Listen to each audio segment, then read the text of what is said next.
For those who don't know me, my name is Dan. I'm also here with my friend Mike. We go way back with now. We're with the St. Anne's crew. Yes, I heard somebody.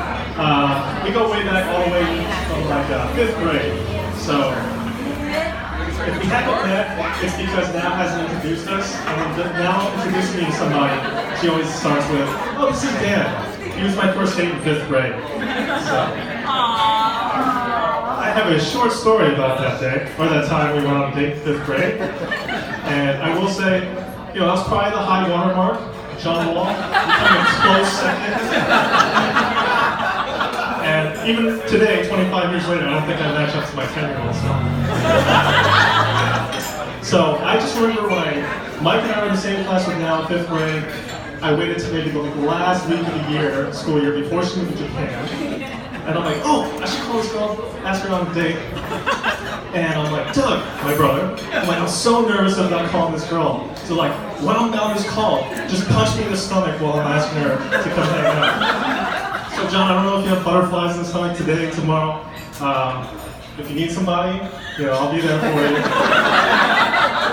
But I remember, I was so nervous the entire day, and at the end of the last class of the day was math with Mr. Evans, if anyone remembers. I remember telling one friend, I'm like, oh, I'm really nervous, I'm about to go on a date after this. And my friend's like, what? 5 minutes later, the entire class knew. Even our teacher was laughing like, oh. And I remember going outside, and a whole crowd had assembled. The most popular kid in the school, Jesse Yar at the time, was like, he's not here. Yeah. I remember him giving me a high five, and I'm like, cool, this is awesome. But John, I hope you feel that way tomorrow. That awesome I'm a man feeling. And the day was we went out for ice cream, and then Miku followed us around. She stopped us on that date. But where was I going with the story?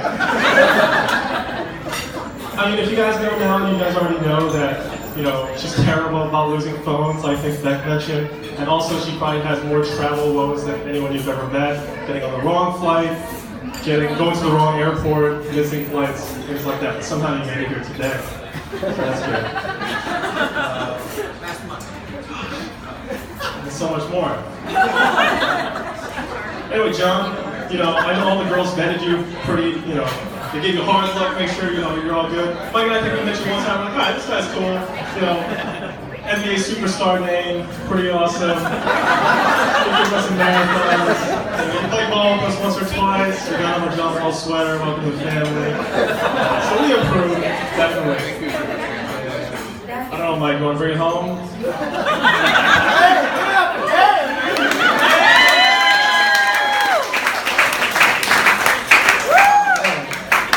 Does a really good job with these toes. I just got a little note from Now. She gave me a little goodie bag for being a groom's bride, bridegroom. I don't know. I'm on the bride side, but I'm a guy. And it said thank you. I'm so glad you're here. Yada yada yada. What's the personal stuff? And she goes, you always put it into perspective for me, and I go, I do? Because our conversations always kind of end up the same. Always. It's just kind of like, Mikey. What's up? Oh, well, I went out last night. I'm like, that's cool. It's like, I lost my phone. Like, man, you're a mess. That's usually my perspective. Our friends here today, Stanford law people, they remind me of the driving and stuff, and she had a Prius, and she's like, Mikey. Not a Prius, Toyota. Camry. It was white. And she goes, I crashed. And I go, okay, that's nice. And she goes, I gotta get in from the passenger side. I can't get in on the driver's side anymore. Man, you're a mess. And then I guess my final appropriate story was, I've been to Miami twice for spring break. I love this place. My first place I ever went to spring break was the Bahamas. And back when you're, sophomore year of college, you go to Atlantis, you're